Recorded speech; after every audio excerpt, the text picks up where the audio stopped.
예, 이제 1대1 제자 양육 성경 공부 첫 번째 우리 과를 공부하도록 하겠습니다. 예수는 어떤 분이십니까? 예수님에 관한 가장 기본적인 입문 과정인데요. 아마 여러분 그런 얘기 들어보셨을 거예요. 어떤 사람이 캘리포니아 해변에 가서 다 이렇게 태평양 바다를 바라보고 있는데 정말 하나님의 위대하심이 막 찬양이 나오는 거예요. 하나님께 감사하고 찬양하고 하니까 하나님이 너무 이쁜 거예요. 이렇게 자연을 보면서 하나님을 찬양하고 하니까 좋아가지고 하나님 물어보셨습니다. 그래, 혹시 무슨 소원이 있냐? 기도 제목이 있냐? 내가 한 가지 들어주겠다. 그랬더니 이 사람이 하나님의 음성을 듣고 불현듯 그렇게 부탁하는 거예요. 하나님, 제가 하와이 한 번도 못 가봤는데 이 캘리포니아 해변에서 하와이까지 다리 하나 놔주세요. 그렇게 말한 것입니다.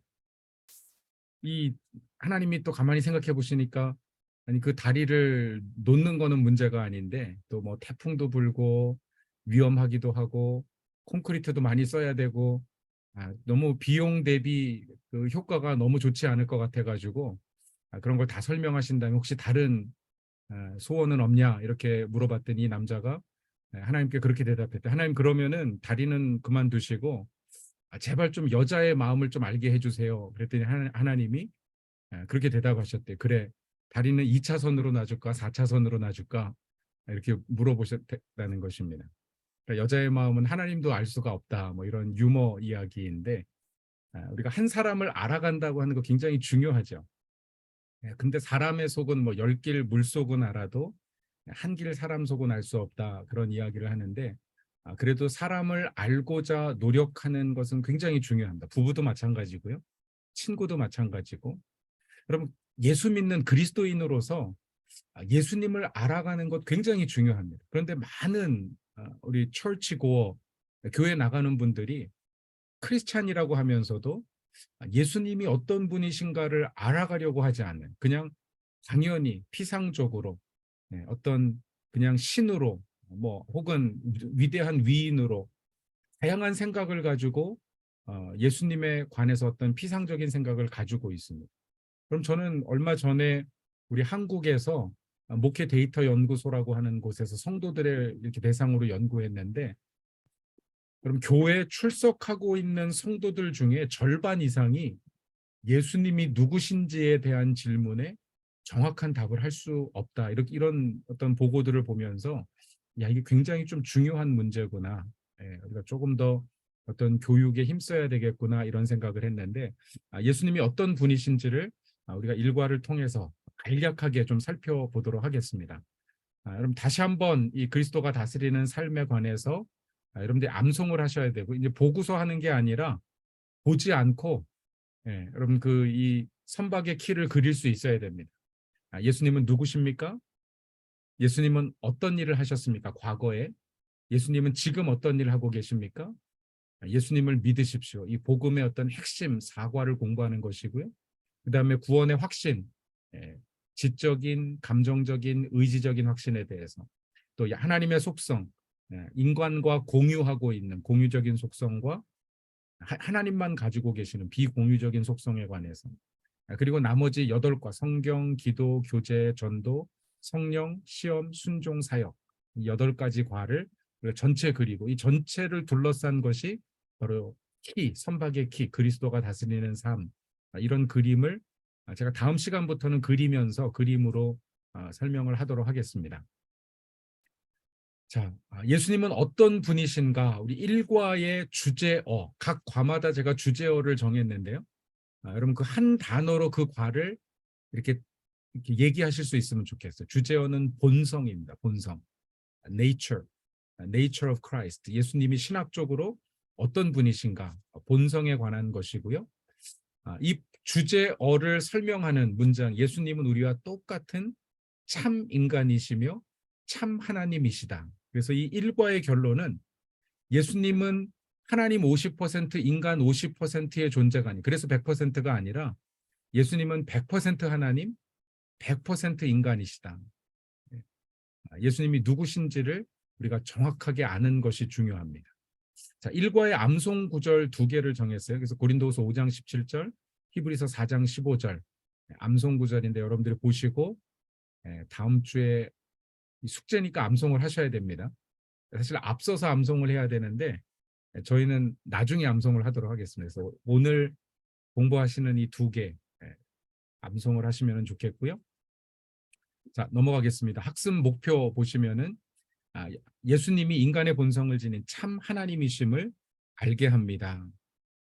또 예수님이 하나님의 아들로서 참 하나님이심을, 참 사람이시고 참 하나님이심을 알고, 또 그런 본성의 이해가 왜 신앙생활에 중요한가?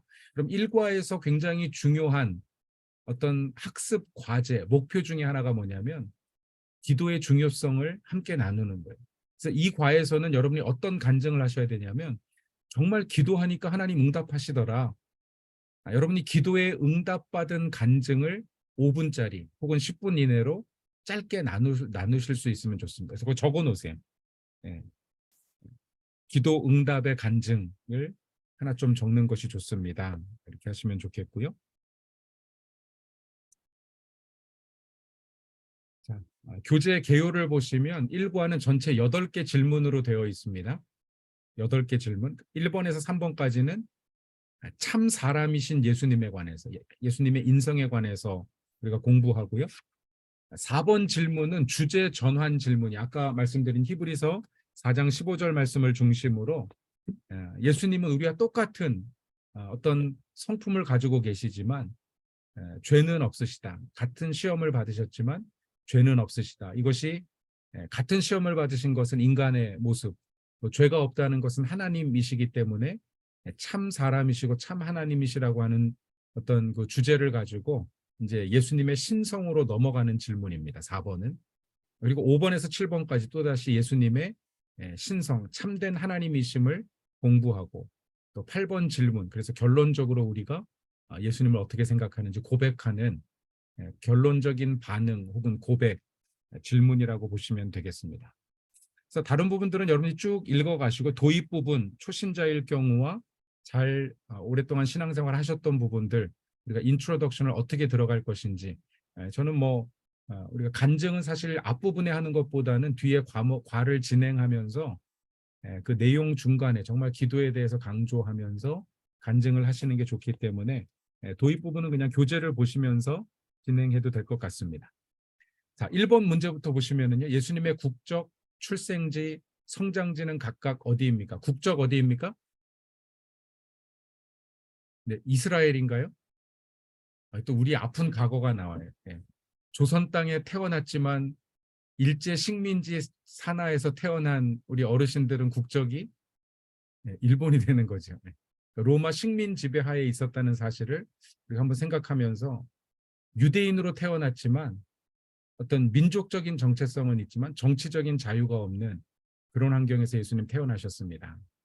출생지는 예수님 베들레헴에서 태어나셨고 성장지는 애굽으로 내려가셨다가 나사렛으로 올라오셔서 나사렛에서 성장하셨습니다. 그래서 예수님의 국적 출생지, 성장지가 다 달라요. 그럼 저는 한국 사람이 한국 국적을 가지고 태어났고 지금은 미국 국적을 갖게 됐고 제가 태어난 도시는 저희 어머님이 웹 검색 결과입니다. 네, 경상북도 영주 출신이시기 때문에 제가 태어나기는 영주에서 출생해요. 저희 외할머니 댁에서 출생하고 저희 아버님은 서울에서 쭉 자라셨기 때문에 태어나고 제가 듣기로는 3일 만에 출산하고 3일 만에 기차 타고 올라오실 수 있는지 모르겠어요. 여자분들이. 근데 3일 만에 저희 어머님이 저를 데리고 다시 또 서울로 올라와서 서울에서 쭉 성장을 했습니다. 또그 제가 살아왔던 뭐 캄보디아의 경험, 또 미국에서의 삶, 그러니까 여러분들이 예수님에 관해서 이야기하면서 자기 간증을 좀 나눠주시면 좋아요. 내가 어디서 태어났고, 어디서 성장했고, 내 국적은 뭐고, 이렇게 이야기하시면서 핵심은 이제 이것은 이제 서로 알아가는 어떤 그 서로를 소개하고 알아가는 또 상대방의 어떤 그런 성장, 출생지도 이렇게 물어보실 수 있고요. 알아가는 질문으로 그러면서 이제 이 과의 이 질문의 핵심은 예수님도 우리와 똑같이 출생하셨다. 그런 어떤 사회적인 배경을 가지고 살아가셨다. 이런 부분들을 우리가 강조할 수 있습니다. 자, 예수님의 어린 시절은 어떠하셨는가? 누가복음 2장 52절 말씀에 보면은요. 예수님께서 지혜와 키가 자라가면서 하나님과 사람에게 사랑받으셨다. 이 네 가지를 얘기하고 있어요. 지혜와 키는 육체적인 신체적인 성장을 말씀하고, 지혜는 어떤 학습 활동, 지식적인 부분을 이야기하고, 또 사람과 하나님께 사랑받았다고 하는 것은 사회적인 어떤 성장이 있었고, 또 영적인 성장, 하나님께 사랑받은 것은 하나님을 향해서 자라가는 영적인 성장이 있습니다. 그래서 신체적인 성장, 지식적인 성장, 사회적인 성장, 영적인 성장이 아주 균형 있게 성장하셨다는 것을 보여주고 있습니다. 사실 우리 안에도 그런 균형 있는 성장이 필요하죠. 예. 우리의 성장 과정이 어땠는가, 이렇게 우리가 또 나눌 수 있어요. 저는 이렇게 성장 과정을 쭉 보면, 제가 우리 이번에 목회진 수련회 가서도 잠깐 그 짧게 나눴는데, 저는 초등학교 시절에 사회관계가 조금 어려운 시절이 있었어요. 어떤 그 사건 때문에. 그런 이야기들도 간증으로 나눌 수 있고. 근데 그 학교에서 좀 어려운 시간에 오히려 교회에서 굉장히 그런 어떤 친구 관계들을 더 많이 이렇게 맺으면서 교회에서 사회적인 관계를 훈련하고 더 돈독하게 하고 성장할 수 있는 계기가 되었습니다. 뭐 그런 어떤 여러 가지 간증들을 나눌 수 있겠죠. 근데 예수님은 하여튼 이 네 가지 영역에서 아주 균형 있게 자랐다. 우리 자녀들도 이 네 가지 영역에서 균형 있게 자라야 합니다. 아이를 키우는 부모라면 그런 부분에서 우리가 어떻게 자녀들을 또 이런 부분에서 균형 있게 키울 수 있을까, 이런 것들도 이야기할 수 있고요. 그래서 교재만 다루지 마시고 또 교재 외에 일과는 특별히 서로 알아가는 과정이기 때문에 함께 나누면 좋습니다. 자, 3번 질문 보시면 다음 성경에서 예수가 어떻게 묘사되었는지 살펴보십시오. 마태복음 4장 2절, 예수님께서 금식하신 장면이시죠. 40일 동안 금식하시고 줄이신지라. 예수님도 똑같이 배고프셨고, 요한복음 4장 6절 말씀, 또 마가복음 4장 38절, 요한복음 11장 35절 말씀을 통해서 예수님도 피곤하셨고, 예수님도 눈물을 흘리시고, 예수님도 거룩한 분노를 느끼셨다. 이런 부분들을 우리가 함께 나누면서 예수님도 우리와 똑같이 그런 모든 것을 경험하셨다. 이런 부분들을 좀 강조해서 이야기하면 좋습니다. 추가 질문 보시면은요. 당신의 인생에서 가장 피곤하고 슬픈 시절 언제였습니까? 예수님도 피곤하고 슬픈 시절이 계셨는데요. 물론 행복했던 시절도 나누셔도 돼요. 이게 이제 퀘이커스 퀘스천, 그래서 이렇게 그냥 이렇게 인생을 나누는 그런 질문들인데, 아까도 말씀드렸듯이 예수님의 참 사람 되심을 나눌 때는 우리 서로의 삶을 좀 같이 나누면서 예수님도 우리와 똑같은 분이었다는 것을 우리가 간접적으로 느끼기 위해서는 자기 경험을 좀 나누는 것도 좋거든요. 그래서 질문도 하시고 여러분 간증을 짧게 나누시고, 또 상대방도 인생에 가장 피곤하고 슬픈 때가 언제였니? 예수님도 피곤하고 슬프고 우실 때도 있고 화내실 때도 있었다. 이런 부분들을 살펴보게 되고요. 말씀드렸듯이 1, 2, 3번 문제는 예수님의 인성에 관한 것입니다. 그리고 이제 주제 전환 질문으로 넘어가죠. 네, 그래서 히브리서 4장 15절 말씀을 통해서 예수님을 우리가 다시 한번 또 묵상하고 생각해보는 주제 전환 질문인데, 예수님의 신성과 인성을 함께 담고 있는 그런 구절입니다. 4장 15, 우리에게 있는 대제사장은 우리의 연약함을 동정하지 못하실 리가 아니요 우리와 똑같이 시험 받으신 이로되 죄는 없으시니라. 똑같이 시험 받으셨지만, 그러니까 어떤 면에서 인간과 같습니까? 똑같이 시험 받으셨습니다. 어떤 면에서 다르십니까? 죄가 없으십니다. 하나님이시기 때문에, 하나님의 아들이시기 때문에 죄가 없으신 것이죠. 그래서 예수님은 우리와 똑같이 사람이 되셨다고 하는 것은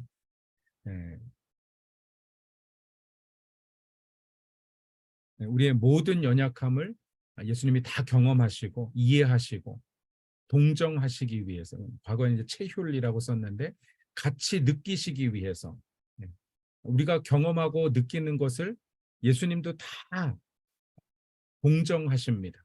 그래서 우리가 질문을 던져보실 수 있어요. 만약에 우리가 경험하는 것 중에서 예수님이 이해하지 못하실 게 있을까요? 그랬더니 어떤 저 양육했던 분 중에 있죠. 예수님은 33살에 총각으로 돌아가셔가지고 이 결혼 생활의 고통을 잘 모르실 거예요. 뭐 그런 얘기를 하시더라고요. 네. 근데 예수님은 그것도 아십니다. 그건 또 하나님으로서 인간의 모든 고난도 다 이해하시고 모든 욕망도 다 이해하십니다. 그 말이 우리에게 주는 위로가 있어요. 우리가 예수님께 기도할 때 예수님이 이해하지 못하고 공감하지 못할 내용 아무것도 없고 우리가 다 토설해낼 수 있습니다. 예수님께 다 기도할 수 있습니다. 예수님 다 이해하십니다. 하지만 예수님은 죄가 없으십니다. 죄가 없으시기 때문에 우리의 죄의 값을 대신 지불해 주실 수 있습니다. 용서해 주실 수 있습니다. 예수님은 용서의 주체이시고 죄사함의 주체이시고 우리의 삶을 심판하시는 심판주이시기 때문에 우리를 죄로부터 구원하실 수 있습니다. 이런 부분들을 강조하고 넘어가면 되겠습니다. 자, 그리고 이제 5번에서부터 7번까지는 예수님의 신성, 하나님 되심을 우리가 함께 살펴보는데요. 요한복음 10장 30절에서 예수님은 자신을 이렇게 묘사하십니다. 나와 아버지는 하나이니라. 이게 교재에는 나와 있지 않지만 저는 그 헬라어 성경을 보면은요, 이게 굉장히 강력한 메시지를 담고 있습니다. 우리 영어로는 똑같아요. I and the Father are one. 나와 아버지는 하나다 이렇게 표현을 하고 있는데, 근데 그 헬라어 보시면은요, 에고 이건 I라는 단어고요, 카이 두 번째 단어는 and라고 하는 단어고, 파테르 아버지라고 하는 단어는 똑같습니다.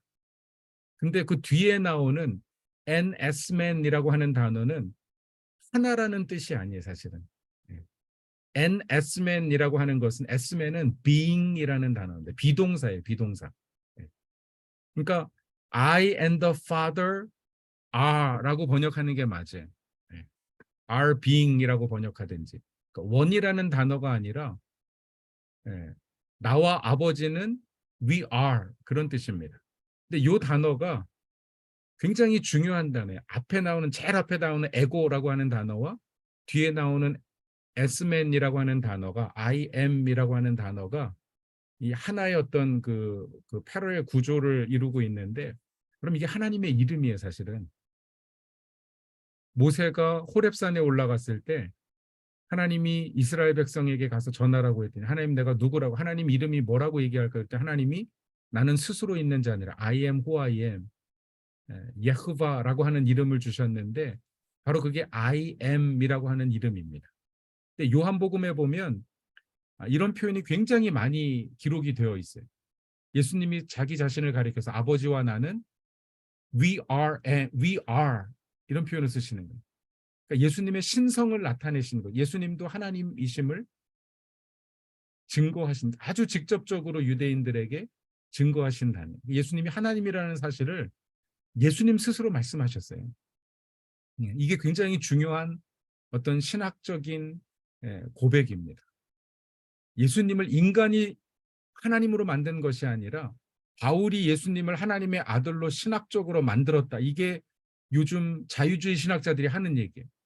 예수님이 하나님이 아니고 바울 신학을 통해서 그러니까 바울 신학 중에서도 아주 좌경 쪽에 있는 자유주의 리버럴 신학인데, 그럼 그 신학이라고 할 수도 없죠, 사실은. 그냥 세상 사람들이 성경을 가지고 학문하는 거지 그건 신앙과는 전혀 거리가 먼, 예수님은 스스로를 하나님이라고 말씀하셨습니다. 그럼 그런 표현들이 많이 있는데 뭐 6번에 보시면 어떻게 생각하면 예수님이 굉장히 독선적인 것 같지만 다른 곳에서도 그런 말씀을 하셨어요. 요한복음 5장 23절 말씀해 보면 예수는 자신이 하나님과 아버지와 똑같이 공경받을 분이라고 말씀하십니다. 요한복음 14장 9절에서 예수님은 자기를 본 사람은 아버지를 본 것과 같다라고 말씀을 하세요. 우리가 하나님은 인간의 오감으로 경험할 수 없는 영적인 존재이십니다.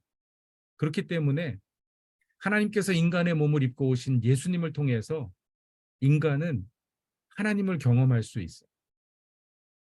그게 성육신의 목적이죠. 하나님께서 스스로를 계시하시는 자기 계시의 방편이 바로 성육신이었기 때문에 예수님은 자기를 본 사람 하나님 본 것과 같고 하나님과 아버지와 내가 똑같이 공경받을 뿐이라고 말씀하신 것은 곧 하나님 되심을 증거하신 것입니다.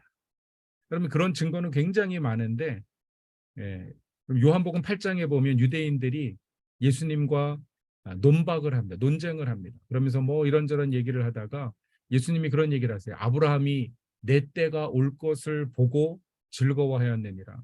그랬더니 유대인들이 아니 내가 나이 50도 되지 않아 보이는데 뭐 그걸 두고 이렇게 예수님의 외모에 관해서 우리가 여러모로 얘기하죠. 33살밖에 안 됐는데 이 유대인들이 나이 50을 거론할 정도로 예수님은 상당히 노안을 가지고 계시지 않았는가. 오늘날 이렇게 그림으로 보는 그런 멋진 그림이 아니라 아마 예수님의 외모는 그다지 매력적이지 않았을 것이다. 뭐 이런 또 막 해석을 하는 분들도 계시는데 사실 그 이야기의 포커스는 이것입니다. 그 당시에 적어도 한 1400년 혹은 거의 뭐 2000년 전이라고 볼 수도 있는데요. 1400년은 출애굽기니까 2000년 예수님 시대로부터 한 2000년 전에 아브라함 나이 50이 돼도 그 당시에 어른의 기준이 50이었습니다. 왜냐하면 성전에서 일하는 사람들의 연령이 20살에서 50살이었고 50살이면 은퇴하는 거예요. 그러니까 은퇴 연령 최고 연령이 50이라고 보면 예수님 보고 50도 안 됐다는 것은 이제 최고 노령을 얘기하는 건데 근데 그때 예수님이 뭐라고 답변하시냐면 아브라함이 나기 전에 내가 있었느니라. Before Abraham, I exist. 영어로는 이제 다른 표현을 쓰는데 히브리어로 헬라어로는요. I am이라고 하는 표현을 써요. 에고 에이미. 내가 있었다. 그 말은 무슨 내가 곧 하나님이다라고 하는 말씀을 하시는 것이죠. 그래서 예수님은 곧 하나님이시다라고 하는 이야기를 하고 있습니다. 자, 이것은 뭐 예수님이 주장하신 것이니까 그렇다고 쳐도 여러분 예수님만 스스로에 관해서 그렇게 얘기하신 것이 아니라 예수님 곁에서 예수님을 바라봤던 모든 사람들이 그렇게 생각했어요. 마태복음 14장 33절에서 예수님의 제자들이 폭풍을 잔잔케 하시는 주님을 보고 그가 진정 하나님의 아들이시다 이렇게 이야기해요. 마태복음 27장 54절에 보면 예수님께서 십자가에 달려 돌아가실 때 그 장면을 지켜보던 백부장이 그는 진실로 하나님의 아들이시다라고 고백을 합니다. 요한복음 20장 28절에서는 도마가 예수님을 의심했다가 예수님께서 부활하신 그 모습, 손과 발에 못자국과 허리에 난 창자국을 보고 주는 나의 주 나의 하나님, 예수님을 하나님으로 인정하는 그런 고백을 하게 되죠. 그럼 사실 내가 누구인가 나에 대해서 이야기하는 것보다 중요한 것이 다른 사람이 나에 대해서 무엇이라고 이야기하는가 그것이 굉장히 중요합니다. 저는 목사인데 제 주변 사람들이 나를 목사로 봐주고 있나? 뭐 교회에서 말고요. 교회에서는 뭐 목사라는 타이틀을 가지고 있으니까 그냥 목사님 부를 수밖에 없지만 제가 밖에 나가서 제가 목사인 줄 모르는 그런 곳에서 사람들이 나를 목사로 봐주고 있나? 크리스찬으로 봐주고 있나? 예수님의 제자로 보고 있나? 이런 질문들이 굉장히 중요한 것이죠. 그 어떤 역할에 그 본질에 합당한 삶을 살고 있는가? 우리가 무엇답다라고 얘기하는데 내가 과연 다운가? 그리스도인 다운가? 하나님의 아들과 딸 다운가?라고 하는 질문들을 우리가 또 가져볼 필요가 있습니다. 그리고 마지막 이제 결론적인 질문. 여러분 예수님께서 제자들에게 너희는 나를 누구라고 생각하느냐라고 질문하셨을 때 베드로의 고백, 주는 그리스도시요 살아계신 하나님의 아들이십니다. 이렇게 고백했는데 과연 여러분은 어떻게 예수님을 고백하고 계십니까? 저는 예수님은 정말 창조의 하나님이시고요. 왜냐하면 하나님께서 이 세상을 말씀으로 창조하셨는데 그 말씀의 본질이 예수님이시기 때문에 예수님은 창조의 하나님이십니다. 우리가 그 정말 창조주 하나님을 우리가 알 수 있는 것은요. 바로 그 창조의 말씀이신 주님을 통해서 하나님을 알 수 있고 또 예수님은 구속의 하나님이시고 우리를 위하여 십자가를 지신 구원자이시고 또 예수님은 마지막 때 심판 날에 우리를 변론하고 우리의 최후 심판을 감당하실 심판주이십니다. 예수님이 어떤 분이신지 우리 자신의 어떤 신앙 고백이 또 이렇게 함께 나눠지면 좋겠고요. 또 정말 예수님을 어떻게 생각하고 있는지 동반자들이 정말 예수님 영접하고 예수님을 이해하고 있는지 이 부분을 우리가 함께 좀 점검하면 좋겠습니다. 그래서 예수님께서 인간이시기 때문에 우리의 모든 연약함을 채울하셨기 때문에 내가 예수님께 고백하지 못할 죄나 아픔, 내가 예수님께 기도하지 못할 인생의 문제는 없다. 이것이 굉장히 중요한 예수님의 인간 되심의 어떤 의미이고요. 그래서 우리가 기도 제목을 함께 나누고 정말 우리 기도할 게 뭐가 있는지 첫 번째 시간부터 여러분 교재 제일 뒤에 보면 기도 제목 적는欄이 있는 거 아시죠? 예. 그래서 그 뒤에다가 매번 만날 때마다 서로의 기도 제목을 적으시는 거예요. 그래서 사실 1대1은 교재 한 권 가지고 10년 쓰시면 안 됩니다.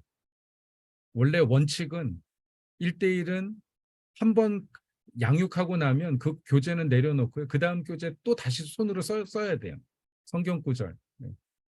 네. 저희 아내도 이게 캄보디아에서부터 1대1 하는 걸 보니까 성경 구절 프린트로 다 컴퓨터로 다 뽑아가지고 프린트해가지고 옆에다 다 붙여놓고 그 한 권으로 이렇게 여러 번 사용하시더라고요. 그래서 여보 그렇게 하면 안 된다고 얘기하는데 또 이제 좀 생각이 좀 다른데 여러분 한 권 가지고 계속 쓰지 마시고 1대1은 가능하면 물론 뭐 매번 그렇게 할 수는 없겠지만 가능하면 새로운 책을 양육자도 사서 빈 걸 보여주고 함께 적어가는 숙제하는 그래서 동반자가 나만 숙제하고 우리 양육자는 다 그냥 답 적어가지고 와서 정답 적어와서 가리키는 것처럼 생각하면 안 되고 서로 답을 적어가면서 찾아가는 함께 정말 동반하는 의미가 되기 위해서는 여러분 새 책으로 늘 다시 공부하시면 좋습니다.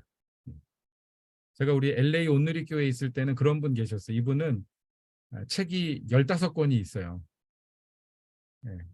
그래가지고 1과만 답이 있는 책이 있고 2과까지 답이 있는 책이 있고 3과까지 답이 있는 책이 있어가지고 매번 새로 적지 않으시고 매주 책을 바꾸시더라고요. 이렇게 양육을 하도 많이 하셔가지고 아주 그냥 지혜가 있는 분이세요.